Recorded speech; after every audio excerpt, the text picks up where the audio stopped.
महान धनुर्धर एकलव्य की कहानी बहुत पुरानी घटना है, लगभग 5000 वर्ष पुरानी।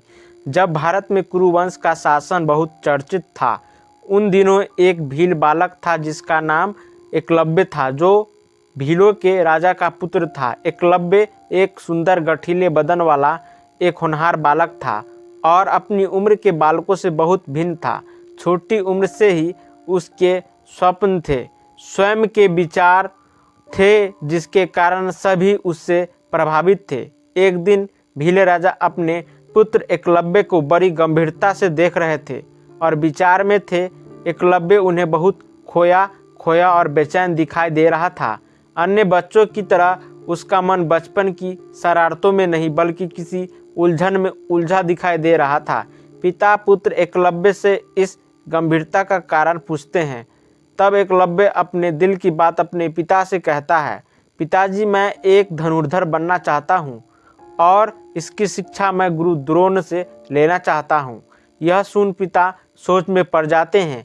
उन्हें पता है कि गुरु द्रोण राजकुमारों को ही शिक्षित करते हैं और भील जाति को विद्या देना गुरु द्रोण के धर्म के विरुद्ध है। लेकिन एकलव्य के मुख पर धनुर्धर बनने की जो प्रबल इच्छा थी, उसके आगे पिता कुछ कह नहीं पाते और अपने पुत्र को गुरु द्रोण के पास जाने की आज्ञा दे देते हैं। एकलव्य बहुत उत्साह के साथ गुरुकुल की तरफ यात्रा शुरू करता है और कई तरह के स्वप्न और दृढ़ संकल्प मन में लिए वो गुरु द्रोण के गुरुकुल पहुंचता है। उस समय द्रोणाचार्य हस्तिनापुर के राजकुमारों को शिक्षित कर रहे थे। जब एकलव्य गुरुकुल में प्रवेश करता है, उसकी आंखें तेजी से गुरु द्रोण को ढूंढती है।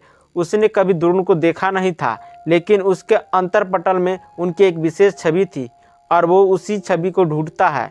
उसे आश्रम में प्रशिक्षण क्षेत्र में एक बालक के साथ गुरु दिखाई देते हैं, जो उस बालक को धनुर्विद्या का पाठ सिखा रहे हैं। एक झलक में ही एकलव्य को एहसास हो जाता है कि यही है उसके गुरु द्रोण, जिनसे विद्या लेने वो अपने घर से इतना दूर आया है। एकलव्य गुरु द्रोण के समीप जाकर उन्हें प्रणाम करता है। एक अपरिचित चेहरे को देख गुरु द्रोण प्रश्न करते हैं, पूछते हैं, तुम कौन हो, जिसे मैंने कभी अपने आश्रम में नहीं देखा। एकलव्य विनम्र भाव से हाथ जोड़कर उत्तर देता है, हे गुरु श्रेष्ठ, मैं भील राजा का पुत्र एकलव्य हूँ और अपने धनुर्विद्या सीखने की इच्छा लिए बड़ी दूर से आया हूँ। द्रोण कहते हैं, तुम भील हो, अर्थात शास्त्रों के नियमानुसार तुम एक शूद्र जाति के बालक हो। हे बालक, मैं उच्च कुलीन ब्राह्मण हूँ और शास्त्रानुसार मैं केवल उच्च कुल अर्थात राज परिवार एवं ब्राह्मण के बालकों की शिक्षा दे सकता हूँ और यही मेरा धर्म है। मैं तुम्हारी कोई मदद नहीं कर सकता, यह मेरे धर्म के विरुद्ध होगा। एकलव्य को गुरु की बातों का बहुत गहरा आघात पहुँचता है। उसे यह प्रथा एक असहनीय पीड़ा देती है। वो शीश झुकाए खड़ा रहता है। तब समीप खड़ा राजकुमार अपमानजनक शब्दों में एकलव्य को वहां से जाने को कहता है। वह राजकुमार कोई और नहीं बल्कि अर्जुन था, जो एकलव्य से कहता है, क्या तुम्हें जातिगत नियमों का जरा भी ज्ञान नहीं, जो तुम गुरु श्रेष्ठ से विद्या सीखने की इच्छा लिए आए हो। इस तरह एक अर्जुन एकलव्य को आश्रम से अपमानित कर बाहर जाने का रास्ता दिखा देता है। एकलव्य भारी सा मन लिए आश्रम से बाहर निकल जाता है, लेकिन उसके धनुर्धर बनने की इच्छा में लेश मात्र का भी परिवर्तन नहीं होता, बल्कि वो दृढ़ता से अपने लक्ष्य को पाने के विचार में लग जाता है।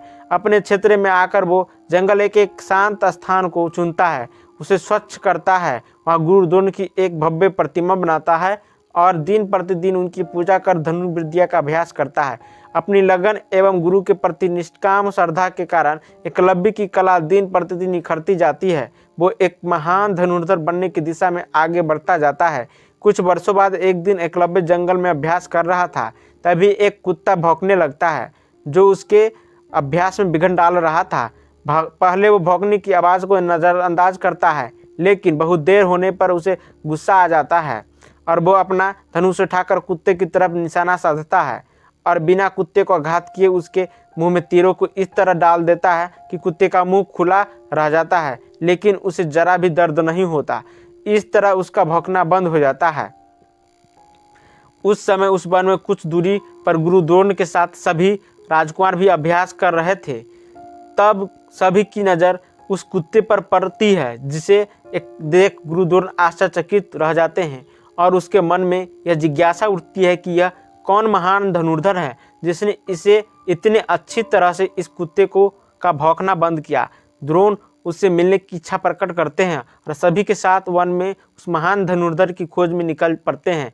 कुछ दूरी पर उन्हें एकलव्य दिखा देता है जिसे वे पहचान नहीं पाते और पूछते हैं, क्या तुम वो धनुर्धर हो जिसने इस कुत्ते का भौंकना बंद किया?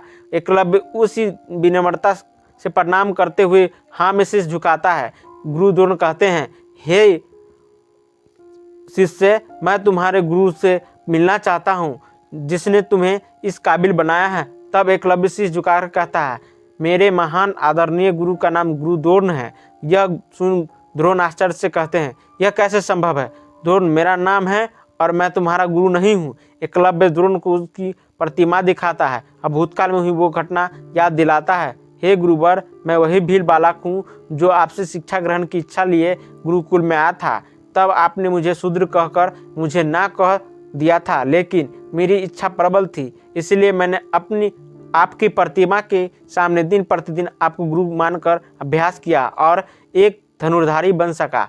यह देख गुरु द्रोण के मन में बहुत खुशी होती है, लेकिन उनके अहम को आघात भी पहुंचता है क्योंकि उन्होंने यह प्रण लिया था कि वो अर्जुन को श्रेष्ठ धनुर्धर बनाएंगे और एकलव्य के होते यह संभव नहीं। गुरु द्रोण अपने इस अपमान को सहन नहीं कर पाते।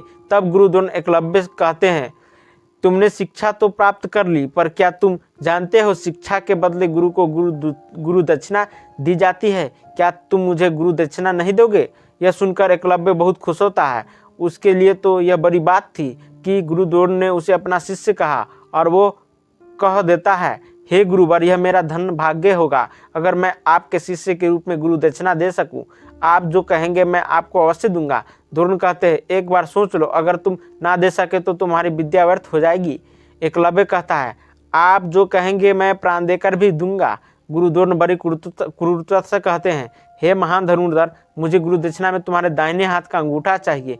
जिसे सुना वहाँ खड़ा हर एक स्तब्ध रह जाता है, क्योंकि किसी धनुर्धारी से उसके दाहिने हाथ का अंगूठा मांगना मतलब उससे उसकी शिक्षा लेने के बराबर ही था।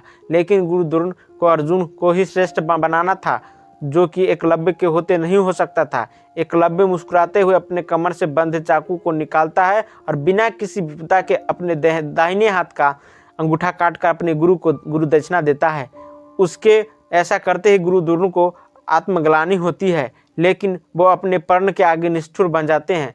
गुरु द्रोण आगे बढ़कर एकलव्य के शीश पर हाथ रखते हैं और उसे आशीर्वाद देते हैं। पुत्र, अंगूठा देने के बाद भी इतिहास के पन्नों में एक महान धनुर्धारी के रूप में तुम्हें जाना जाएगा। तुम्हारी कथा हर एक मनुष्य के मुख पर होगी जब कोई गुरु दक्षिणा एवं गुरु निष्ठा की बात कहेगा। इस तरह एकलव्य अपने संकल्प के कारण बिना गुरु के भी एक महान धनुर्धर बनता है और अपनी गुरु निष्ठा एवं गुरु दक्षिणा के लिए जाना जाता है। अगर यह कहानी आपको अच्छी लगती है तो कृपया चैनल को लाइक, शेयर और सब्सक्राइब जरूर करें। धन्यवाद।